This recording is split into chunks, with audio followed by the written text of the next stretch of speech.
발 앞에 엎드린 영성 그랬는데 16절에 예수의 발 아래 엎드려 감사했다, 자기 표현했다 이런 말인데요. 저는 예수 발 앞에 엎드리는 영성 이렇게 보면서 엎드리다는 말, 발 앞에 엎드렸다, 무릎을 꿇었다 이런 것들은 사실 겸손이거든요. 그러니까 겸손은 성품이에요. 근데 예수님의 삶 속에서 겸손을 배울 수 있어요. 자, 예수님은 생활을 통해서 우리에게 겸손을 가르쳤다. 겸손. 말로 겸손을 말한 것이 아니라 예수님의 삶이 겸손의 삶을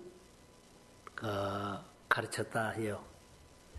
빌립보서 2장 5절에 그러죠. 너희 안에 이 마음을 품으나 곧 그리스도 예수의 마음이니. 예수님의 겸손은 예수님은 영광을 받으시 않는데 그 영광을 내려놓고 종의 형체를 취해서 다른 사람을 섬겼다는 거죠. 자, 영광을 받아야 돼요. 근데 영광을 내려놓고 오히려 다른 사람들을 섬겼다 이 말이에요. 교회에서 예수님의 겸손으로 섬기는 일들이 있으면 사람들이 변하고 와요. 자, 예수님은 이 땅에 오실 때 왕으로나 귀족으로나 이렇게 오시지 않았어요. 성경에 보면 사람들에게 높음을 받을 수 있고 섬김을 받으려고 오신 것이 아니라 성경에 보면 종의 모양으로 자기를 비워 종의 형체로 섬기러 오셨다. 저는 이 예수님의 성경을 통해서 언젠가 제가 이런 나눔을 한 것 같아요. 교회에서 은혜를 받거나 임직을 받으면 어때요? 사람들에게 늘 저주라는 거예요. 은혜 받는 사람이 저주인 거예요. 은혜 받는 사람. 근데 우리는 은혜 받는 사람이 가르치려고 하고 이기려고 한 것이 아주 우리 안에 어때요? 은혜를, 관계를, 나눔을 막아버릴 수 있어요. 은혜 받을수록, 직분을 받을수록 사람들과 성도들과 평신도들에게 져줘야 돼요. 어떤 일이 알고자 하고 다툼이 있거나 갈등이 있을 때는 무조건 져줘야 돼요. 이기려고 하면 잘 안 되거든요. 무조건 져주라. 져주는 사람이 예수님의 성품 낮아진 마음이요. 져준다고 내가 증거나요? 그를 내 편으로 만든 거예요. 졌는데 그 사람이 날 좋아하게 만들어. 졌는데 그 사람이 언제든 나에게 상담으로 말고 이야기하고 오게 해요. 근데 내가 이겨버리면 그 사람은 안 통해 그래요. 아무리 말해도 그 사람은 우리 말 안 들어줘. 이렇게 성도들 간에 그래버리면 예수님의 겸손은 사라져버린 거예요. 이 부분들을 우리가 참 잘했으면 좋을 것 같아요. 마태복음 20장 28절 인자가 온 것은 섬김을 받으려 함이 아니라 도리어 섬기려 하고 자기 목숨을 대속물로 주려 함이라 그랬어요. 따라해 보실래요? 배설물. 은혜를 아는 사람은 배설물. 오늘 아침에 설교도 그런 얘기했어요. 배설물로. 예수를 아는 사람은 내가 내려놓을 줄 알아 한다는 거. 근데 막 고집 부리고 막 우겨대고 그러면은 참 좀 안타까울 때가 있어요. 성도들과 져주는 모습이 보면 나중에 나는 졌는데 그가 나를 좋아하게 돼요. 근데 내가 이겨버리면 저 사람 나가 안 통한 사람이라고 할 수 있어요. 우리가 참 잘해야 돼요. 오늘 저는 본문을 통해서 겸손이라는 단어가 있는데 발 앞에 엎드려 이 단어를 지금 사용하려고 그래요. 10명의 나병 환자가 여기 보면 우리가 여러 번 봤죠. 예수님께서 예루살렘으로 가실 때에 사마리아와 갈릴리 사이로 지나가셨다라고 하면서 10명의 나온 자들이 예수님을 불러요. 자, 보세요. 오늘 아침에 설교하고 지금 설교하고는 다르죠. 오늘 아침에는 인자라는 단어가 나왔죠. 인자는 뭐요?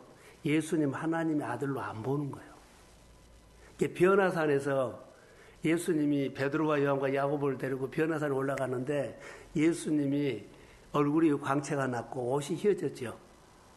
예수님이 둔갑을 한 거 아니라 그들의 눈이 열린 겁니다. 예수님은 내 눈으로 봤을 때는 어때요? 그냥 인간 예수예요. 그런데 눈을 열어주니까는 창조주 하나님의 빛이 나오고요. 근데 이것을 우리가 봐야 돼요. 예수님이 바꿔진 것이 아니라 그들의 눈을 열어준 겁니다.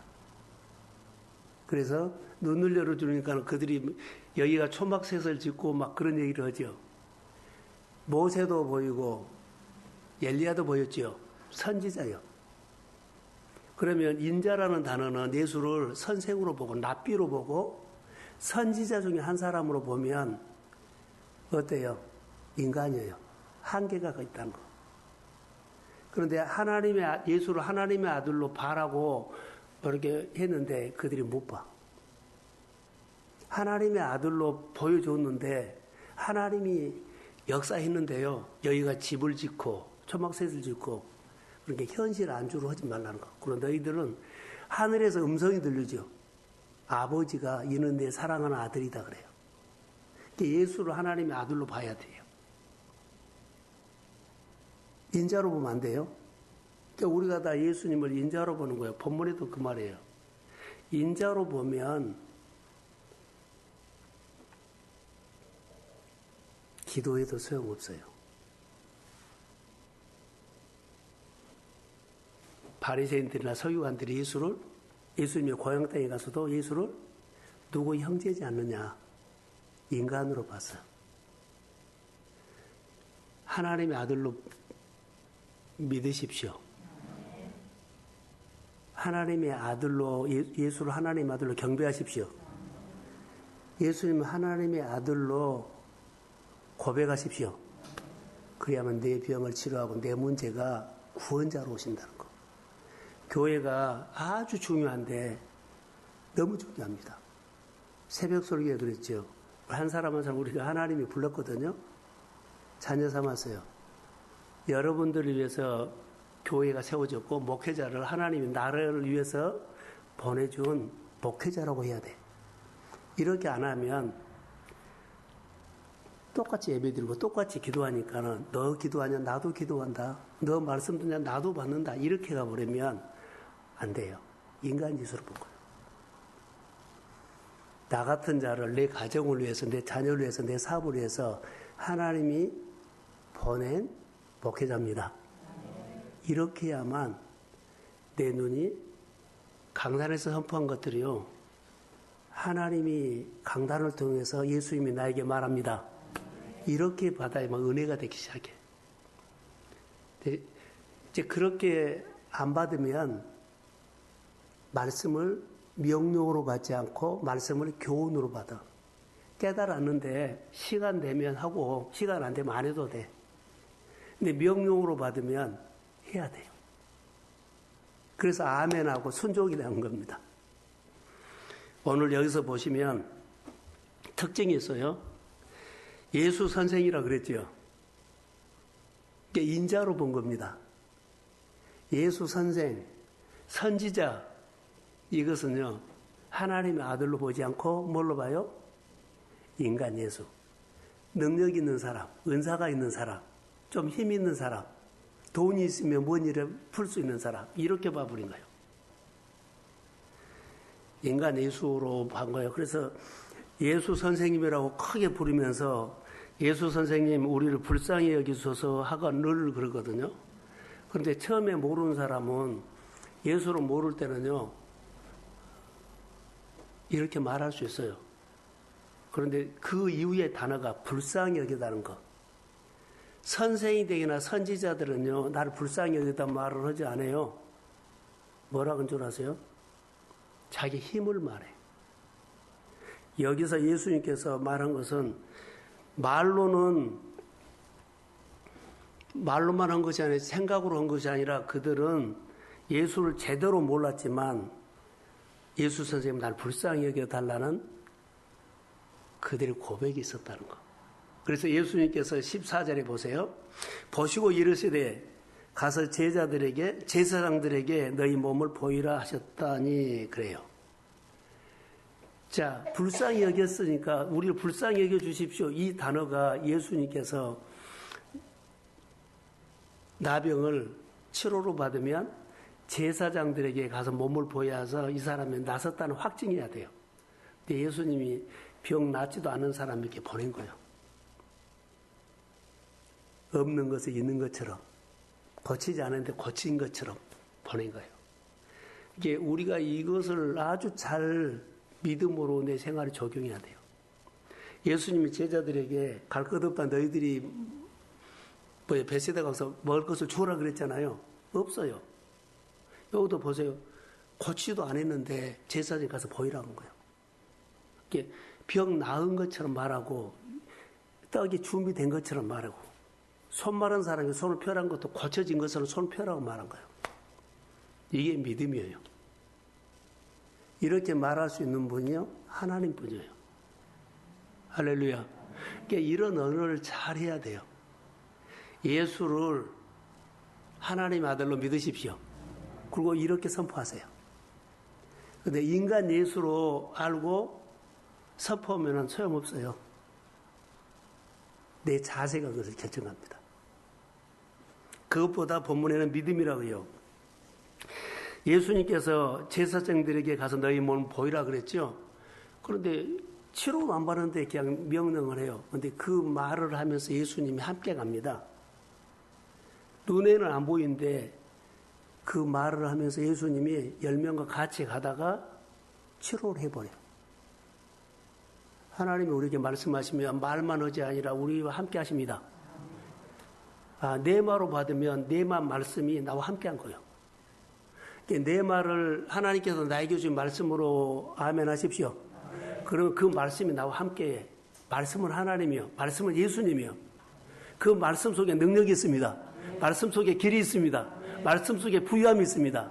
이거 보세요. 예수님이 가서 보이라고 해냈죠. 그렇게 말씀하신 분이 같이 한 겁니다. 가다가 치료해버려. 이런 환상이 중요해요. 자, 혈루증 여인이 예수님이 옷자락만 만져도 내 병이 나으리라는 이런 생각처럼 해버려요. 우리 꿈은 그렇게 이루어져요. 해준 것 보고 하겠습니다가 아니라 불가능한데 소원이 하나님 아들 예수는 능히 내 문제를 풀 수 있습니다. 그러니까 그 만지기만 해도 내 병이 나으리라고 생각했습니다. 그게 믿음이다니까. 그 생각만 했어요. 행동했잖아요. 이게 우리가 꿈을 가지면 그렇게 나를 축복하실 줄로 믿고 나를 인도하실 줄로 믿고 시작하십시오. 그러면 하나님이 끌고 가. 그러니까 이런 체험을 해야 돼요. 믿음은 행함입니다. 그래서 여기 예수님은 10명의 나은 자들과 함께 가면서 말로만 제사장들에 보이지 않고 말하신 분이 함께 가다가 10사람을 다 치유하셨다는 거. 주와 함께 사십시오. 그래서 나병을 깨끗하게 하실 수 있는 분은 누구예요? 예수님 뿐이요. 어둠을 몰아낼 수 있는 분은 발광체 대신 예수님 뿐이에요. 병을 고치고 문제를 풀 수 있고 삶을 열을 수 있는 분은 예수님 뿐입니다. 그래서 예수님의 말씀을 듣고 따라가면 돼요. 근데 선생으로 하면 안 따라가요. 선생이 아무리 우리에게 가르쳐도요, 진리가 아니에요. 교훈이지. 교회에서 우리가 말씀을 들 때 선생이 가르친다, 유명한 목사다, 말을 잘하는 목사다, 능력이 있다, 힘이 있다, 그거 아니에요. 예수님의 말씀을 통해서 예수님을 여러분들이 만나십시오. 예수님이 치료하신 거예요. 그래서 내 병을, 나병을 깨끗하게 하실 수 있는 분은 누구요? 하나님의 아들 예수뿐입니다. 내 문제를 풀 수 있는 분은, 내 결박을 풀 수 있는 분은 하나님의 아들 예수뿐입니다. 예수님을 영접하십시오. 예수님을 나의 구주로 고백하십시오. 예수님과 똑같은 성령이 내 안에 있으면 내 안에는 성령과 교제하십시오. 그분이 감동 준 대로 믿음으로 순종하십시오. 이것이 답이에요. 근데 교훈으로 받으면 안 해요. 내 안에는 그런 컨셉 없어. 내가 거부해버려. 나는 그런 생각 해본 적 없어. 아무 관계가 없어요. 교훈으로 받으면 그래요. 명령으로 받아야 돼요. 15절에 보면 그 중에 한 사람이 자기가 낳은 것을 보고 큰 소리로 자, 이 사람이 복이에요. 얘 복인 줄 아세요? 가다가 자기 몸이 나은 것을 봤어요. 그럼 이것은 누가 했다? 예수님이 고쳤습니다. 그래서 이 사람은 선생이라고 불렀는데 나중에 보니까 하나님의 아들로 믿어진 겁니다. 자, 아멘. 우리가 설교를 듣고 우리 생활을 하다가 나는 처음에는 그냥 사람인 줄 알았어요. 누가 도와준 줄 알았어요. 나중에 하나님의 손을 보십시오. 할렐루야. 아, 사람인 줄 알았더니 그 언어 속에, 그 신망 속에, 그 나눔 속에 하나님이 함께 하셨습니다. 그래서 영광 돌리게 된 거예요. 감사하고 영광 돌린 것을 이렇게 한 거예요. 예수를 불렀는데 나중에 내가 병난 거 보니까는 하나님의 아들 예수입니다. 우리가 기다린 메시아입니다. 그게 네마로 들어왔다는 거예요. 그래서 크게 영광 돌렸어. 누가 하셨어요? 나가 병을 고쳤는데 이것은 나 병은 하나님이 고쳤습니다. 그래서 그는 선생이 메시아로 바꿔져요. 선생이 메시아로 바꿔져요. 따라해보세요. 깨달음. 이게 은혜 받고 깨달았지 아니하면 은혜로 끝나버려요. 은혜 받고 깨달아서 강단을 통해서 나눔을 통해서 우리 나눔방을 통해서 전도를 통해서 하나님의 손을 받습니다. 이것이 깨달음으로 감사한 거예요. 너무 이것은 중요합니다. 그래서 여기 보면 그 한 사람이 우리 교회가 되기를 소원합니다. 그 여러 사람 중에 그 깨달은 사람 그 한 사람이 우리 모두가 되기를 소원합니다. 이렇게 자기를 적용하면 돼요. 그래서 예수님께 돌아와 단어를 제가 여러 번 썼는데 무슨 뜻입니까? 돌아와, 돌이켜.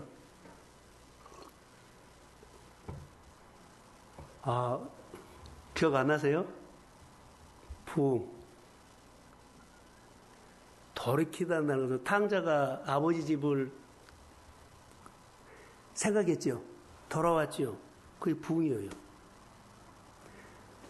돌아오는 것이 부흥이에요. 돌이키는 것이 부흥이에요. 이때부터 뭐가 일어나요? 삶의 터닝포인트가 돼. 돌아오는 거. 이게 말씀으로 돌아오십시오. 이게 말씀을 근거해서 터닝포인트가 돼야만 말씀이 역사한다는 거. 여기 보면 예수께 돌아와 그러죠.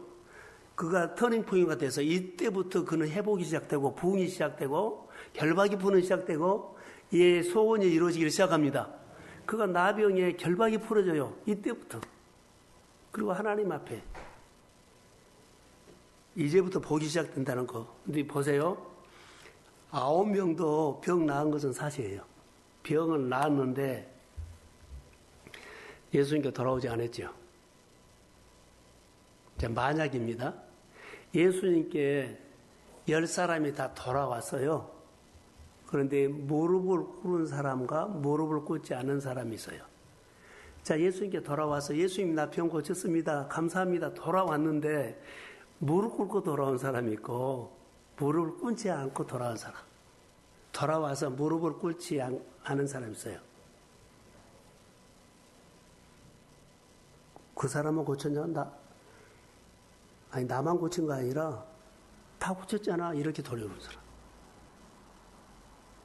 다른 사람 보지 않고 내 병을 고친 것 때문에 나는 하는데 거의 나만 은혜 받았나?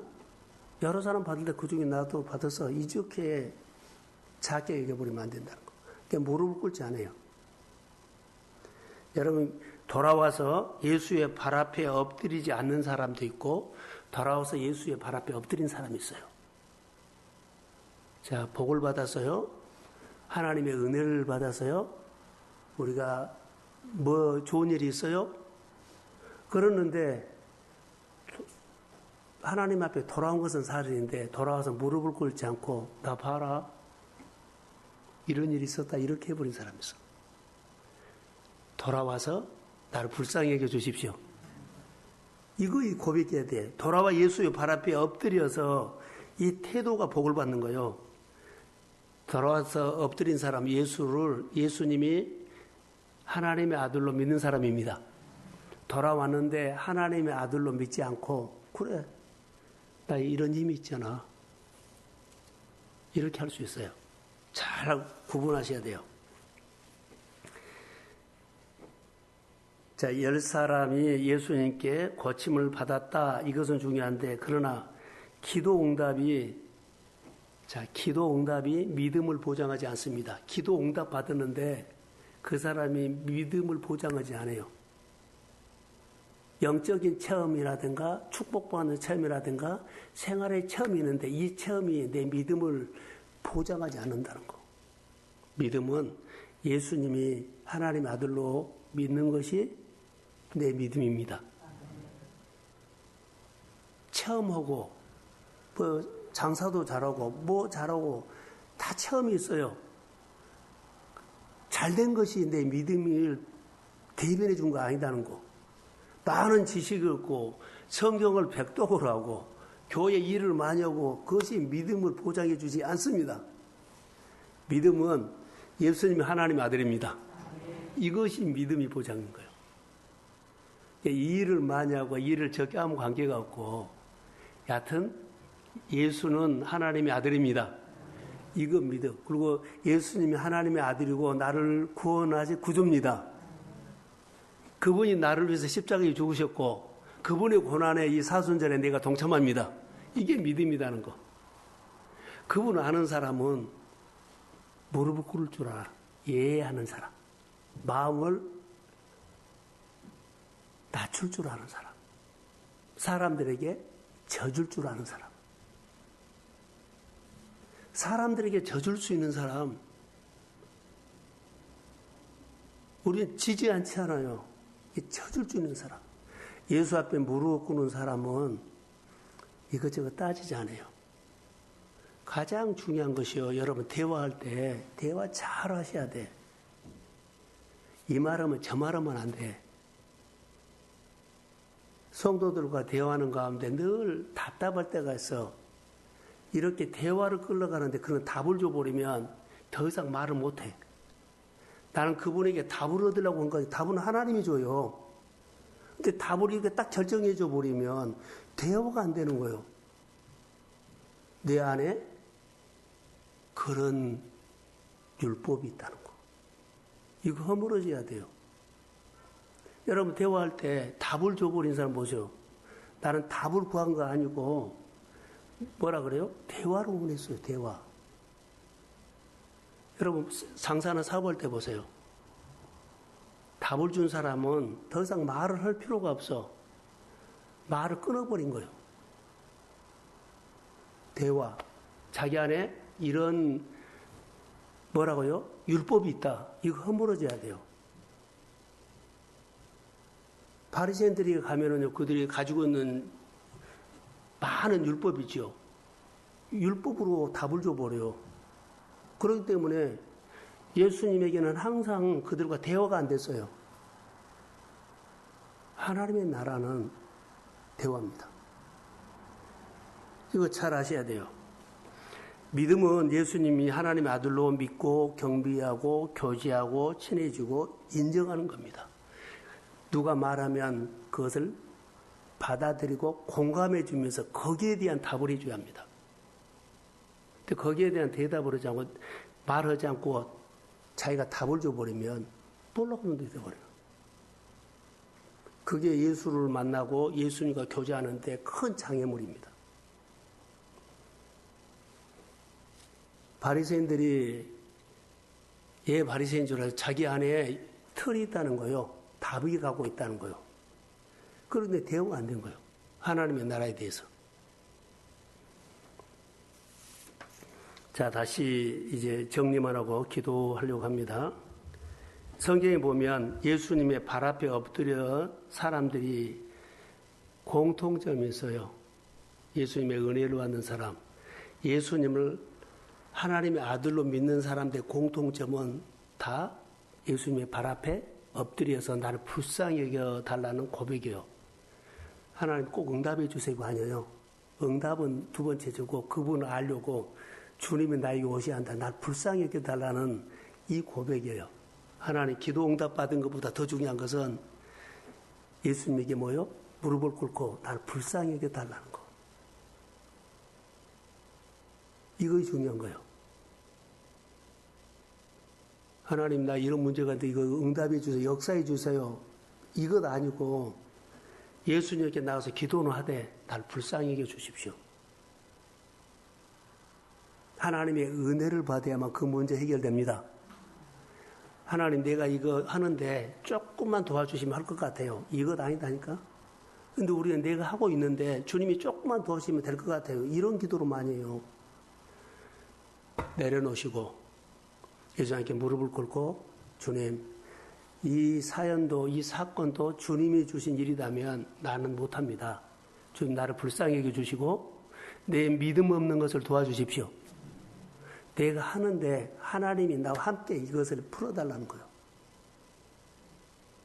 우리는 내가 열심히 하고 조금만 도와주시면 될 것 같아요. 이것 아니에요. 많은 사람들 의외로 이런 기도를 많이 한다. 하나님 나를 불쌍히 여겨주십시오. 무릎을 꿇고 하나님을 전적으로 받아들이고 수용하는 거예요. 하나님의 아들로 믿고 하나님의 아들로 경배하는 겁니다. 그래서 인격적으로 예수를 아는 사람은 항상 예수의 발 앞에 있다. 자, 예수를 인격적으로 아는 사람은 항상 예수님의 발 앞에 있다. 그리고 나를 불쌍히 해달라고 합니다. 져주는 겁니다. 이게 그래서 일어나 걸어라 이런 말이 있죠. 자, 성경 두 군데만 제가 볼게요. 찾지는 마세요. 누가복음 8장에 보면 해당자 야이로의 딸이 있어요. 야이로. 근데 그의 딸이 12살 먹었는데 야이로가 예수님께 와서 먼저 와서 예수님께 와서 예수의 발 아래 엎드려 이런 단어가 나와요. 그걸 나를 불쌍히 여겨 주십시오. 이 단어가 나와요. 야이로가 자기 딸이 죽게 되는데 와서 고쳐달라고 한 것이 아니라 이런 사정이 있습니다. 그리고 무릎을 꿇고 엎드려서 나를 불쌍히 여겨 주십시오. 이 말만 있어요. 오늘 본문에도 똑같고요. 또 어디죠? 누가복음 5장 8절에 보면 베드로가 밤새 고기를 잡았는데 한 마리도 못 잡았어요. 그런데 예수님께서 복음을 증거하고 그에게 말하기 깊은 데로 가서 그물을 다시 던져라 그랬어요. 내가 조금 전까지 밤이 새도록 했지만 못 잡았지만 말씀을 의지해서 내가 가서 순종하겠습니다. 그물을 내리겠습니다. 했어요. 근데 고기가 엄청나게 많이 잡힌 거예요. 한 마리도 못 잡았는데 그 바다에 있는 고기가 그물에 다 들어온 것처럼 그래서 2배에 가득했어요. 그리고 그가 고백하는 것이 뭐죠? 나를 불쌍히 여겨주십시오. 아니요. 나를 불쌍히 여겨달라는 것이 아니라 그 많은 사건을 보고 예수의 발 앞에 엎드려서 나를 떠나소서 나는 죄인입니다. 예수의 발 앞에 엎드려서 성경이 그렇게 나와요. 나를 떠나소서 나는 죄인입니다. 자기를 본 겁니다.